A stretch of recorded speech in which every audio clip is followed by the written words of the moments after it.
Bonsoir à tous et bienvenue dans BBC Info, voici les titres. Face aux accusations de racisme, les forces de l'ordre un peu partout dans le monde dénoncent un acharnement. Gros plan sur la situation en France dans ce journal.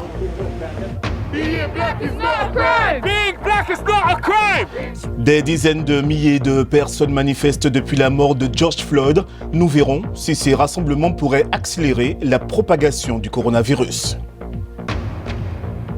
Et quelles sont les conséquences de cette pandémie sur le football africain? On en parle en fin d'édition.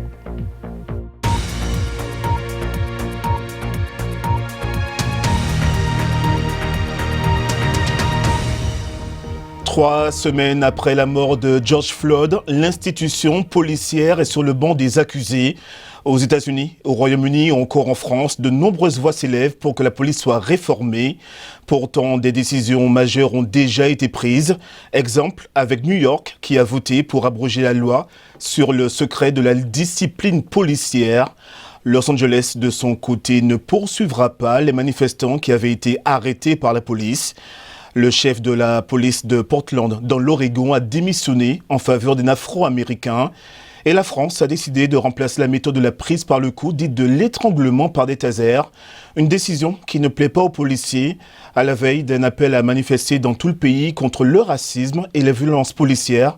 Les policiers eux-mêmes crient leur colère, ils s'estiment lâchés par le gouvernement et refusent d'être traités de racistes. Olivier Weber. Ils ont bravé l'interdiction de rassemblement, toujours en vigueur à cause du coronavirus. À l'appel de leur syndicat, les policiers français dénoncent l'attitude du gouvernement à leur égard, ainsi que le climat ambiant qu'ils qualifient de haine anti-flic. Moi j'ai juste à répondre que la police n'est pas raciste. On en a marre de l'entendre. Que la police est républicaine. Et elle a toujours été républicaine.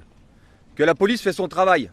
Elle réprime quand elle a besoin de réprimer, et forcément, elle ne choisit pas sa délinquance, elle ne choisit pas la couleur de la délinquance. C'est-à-dire qu'elle interpelle l'individu. Et en plus de réprimer, forcément, c'est son rôle, faut pas l'oublier, elle protège et elle sauve des vies. Un geste symbolique, la veille à Lille, les policiers du commissariat central ont jeté leurs menottes à terre. On est en colère contre les annonces qui sont faites. Où on suspecte la police de tout et de rien, alors que chez nous, la police est vraiment à l'image de sa population. On pense que les policiers sont racistes, alors que chez nous, on a de toutes les ethnies rassemblées et on travaille tous bien ensemble. C'est le ministre de l'Intérieur qui a mis le feu aux poudres lundi avec des annonces dans le sillage des manifestations contre la mort de George Floyd aux États-Unis et d'Adama Traoré en France. Christophe Castaner avait annoncé la suppression de la technique d'arrestation dite de clé d'étranglement. La méthode de la prise par le cou, dite de l'étranglement, sera abandonnée et ne sera plus enseignée dans les écoles de police et de gendarmerie. C'est une méthode qui comportait des dangers. Par ailleurs, si un policier ou un gendarme doit maintenir quelqu'un au sol lors de son interpellation, il sera désormais interdit de s'appuyer sur sa nuque ou son cou. Il a aussi promis de sanctionner tout fonctionnaire faisant l'objet, je cite, de soupçons avérés de racisme. La police répond que des sanctions existent déjà. Quoi qu'il en soit, le ministre de l'Intérieur reçoit en ce moment les syndicats de police pour tenter de désamorcer la grogne avant une allocution très attendue dimanche du président Emmanuel Macron. Et pour évoquer le sujet plus en détail, nous sommes en direct de Paris avec le professeur Serge Romana, fondateur de la FER, la Fondation Esclavage et Réconciliation. Bonsoir professeur. Bonsoir. Vous vous battez contre le racisme depuis des années. Quelle est votre réaction au mouvement d'humeur des policiers dans votre pays? Vous savez, je pense que c'est très complexe. C'est-à-dire que il y a chez les policiers probablement des personnes très sincères. Je pense que ce qu'il y a en France, c'est une réaction policière par rapport, pas seulement par rapport au mouvement des minorités qui existent en France. Rappelez-vous les Gilets jaunes, la mise à sac de Paris, et donc la police mise en accusation d'être incapable de maintenir l'ordre. Et puis rappelez-vous après, il y a eu des violences terribles contre les fameux Gilets jaunes avec des des personnes qui ont perdu leurs yeux, qui ont perdu leurs mains, qui ont perdu plein de choses. Et donc, alors que la police, lorsqu'il y avait le terrorisme, était considéré, en tout cas, était applaudi même par les passants, était publicité par la population. À partir des Gilets jaunes, on a commencé à se dire que bon, ben là, il y a vraiment une violence policière. Et en tout cas, les gens n'ont pas apprécié, bien évidemment, parce qu'il y a eu des blessés très graves, très, très graves. Je ne sais pas si vous vous rappelez. Et donc, je crois que c'est un mélange, c'est-à-dire que il y a certainement des violences extrêmement importantes. Je ne pense pas qu'on soit dans le cas des États-Unis.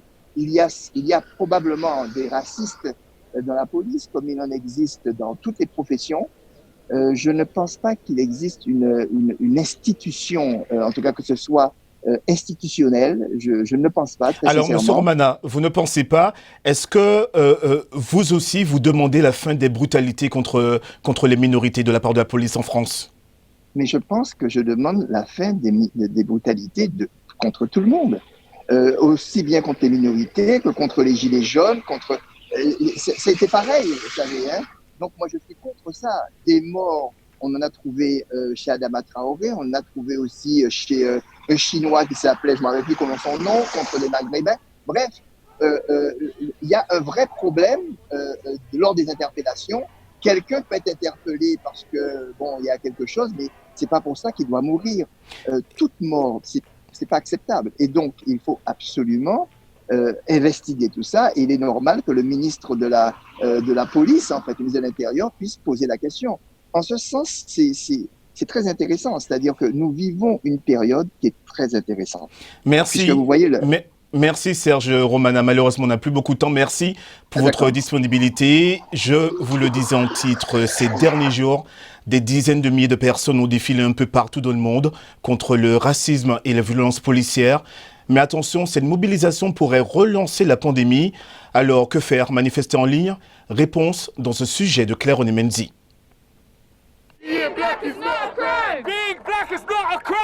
Suite à la mort de George Floyd, des manifestations contre le racisme ont lieu dans le monde entier.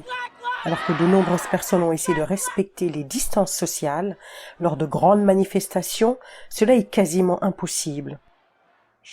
Respirer, crier, hurler, applaudir, cela va augmenter le flux d'air et augmenter la production de gouttelettes. Donc, cela va augmenter l'infectiosité autour de vous. Si vous êtes entouré de beaucoup de gens qui font pareil, il y a plus de chances que le virus se propage.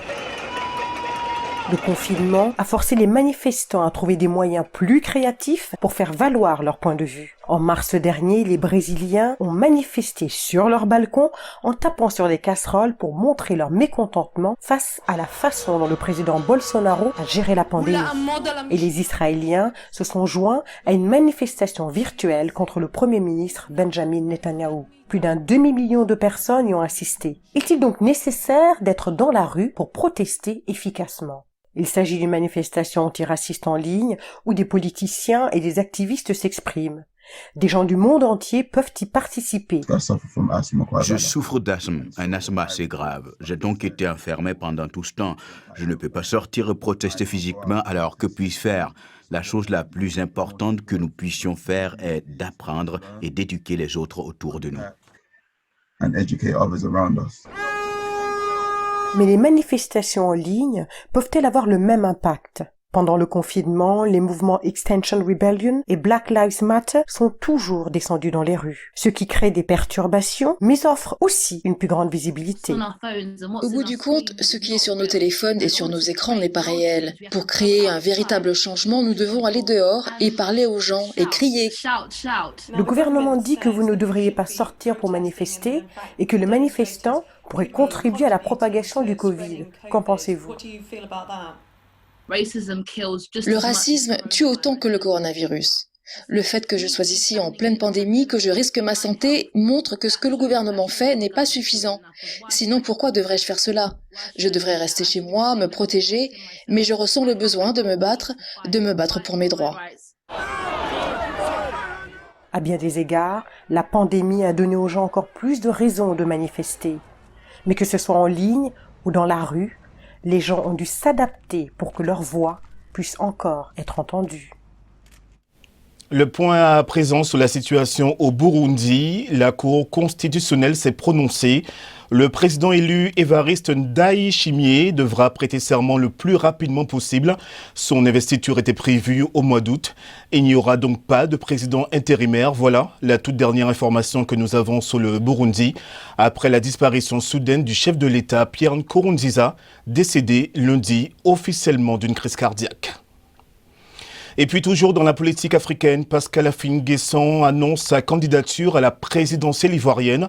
Élection prévue en octobre prochain, le 31 octobre exactement. L'ancien Premier ministre de Laurent Gbagbo se présentera selon ses propos sous la bannière du Front populaire ivoirien, le FPI. Il laisse cependant toujours la porte ouverte à l'ex-chef de l'État. Dans tous les cas, si je dois être candidat, ce serait le candidat du FPI. Sauf si il y a un autre candidat qui est choisi par les militants du FPI. S'il veut être président du parti, je suis prêt à le lui céder et à jouer le rôle de vice-président. S'il est en Côte d'Ivoire et qu'il est éligible, je suis prêt à l'accompagner dans la bataille électorale. Mais s'il n'est pas éligible, il faut que lui aussi s'engage à soutenir ma candidature. C'était l'ancien Premier ministre ivoirien Pascal Affi-N'Guessan. Un peu de sport maintenant dans ce BBC Info. Quel est l'impact du coronavirus sur le football africain? Sur le continent, plusieurs pays ont annulé leur saison, mais pas de la même manière. Plus de détails avec Babacar Diarra depuis Dakar. 16 pays d'Afrique ont décidé d'annuler purement et simplement leur saison. Une annulation qui n'a pas la même saveur partout. En Guinée ou au Niger, on parle de saison blanche, alors qu'au Cameroun ou en RDC, un champion a été désigné, ce qui n'a pas manqué de faire polémique. Certains ont déjà prévu la date de reprise de leur championnat, mais en se donnant du temps. Juillet pour l'Égypte, août pour la Tunisie, septembre pour la Mauritanie et même novembre pour le Sénégal. Mais dans l'Afrique du foot, il y a aussi les Coupes africaines de clubs. La Ligue des Champions et la Coupe de la Confédération sont toutes les deux en stand-by. Quant à la CAN prévue en janvier prochain au Cameroun, eh bien pour le moment, personne n'a validé son ticket parce que les deux fenêtres de qualification de mars et juin ont été reportées à des dates ultérieures. Et si la CAF n'a pas encore communiqué sur un éventuel report, les joueurs se sont fait leur propre avis. Je pense qu'elle n'aura pas lieu en janvier. Je pense que s'ils veulent conserver cette CAN, il faudra qu'on la joue en juin, comme on a joué la dernière en Égypte. Si on veut vraiment qu'elle se tienne en janvier, il faudra que les matchs pour nous de la Guinée aller-retour et du Congo se jouent. Donc je les vois mal se placer dans un calendrier, sachant qu'il y a une CAN en janvier 2021. Donc pour moi, ça me paraît impossible au niveau du timing. La CAF a donc du pain sur la planche car le calendrier de la saison 2020-2021 s'annonce extrêmement chargé. Gare aux blessures pour les joueurs. On continue avec À vous la parole, vos témoignages sur le confinement ou le déconfinement depuis le Sénégal, la République du Congo et la RDC. Salut, c'est Paco depuis Saint-Louis du Sénégal, le supporter sénégalais. Vraiment, le coronavirus nous fatigue. Nous ne voulons plus de vous par coronavirus. Sénégal règle fondamentalement déconfinement. Sénégal règle. Mbote Nabino, je suis Mélissa Pembelo du Congo-Brazzaville. Je suis mannequin, danseuse et cracheuse de feu. Quel que soit l'environnement, l'heure, le cadre, j'ai toujours mon outil de travail. Je n'ai pas besoin d'un espace de 300 mètres carrés pour m'entraîner. Mon salon me suffit. Je fais tout pour que mon corps s'y retrouve et je m'entraîne 5 fois par semaine pour préparer la sortie du confinement. Car je sais que tout ira bien. Restons chez nous en mouvement. Ici Jitem Persing Guindou en direct de Congo-Kinshasa. Restez chez vous. Les Covid est fou.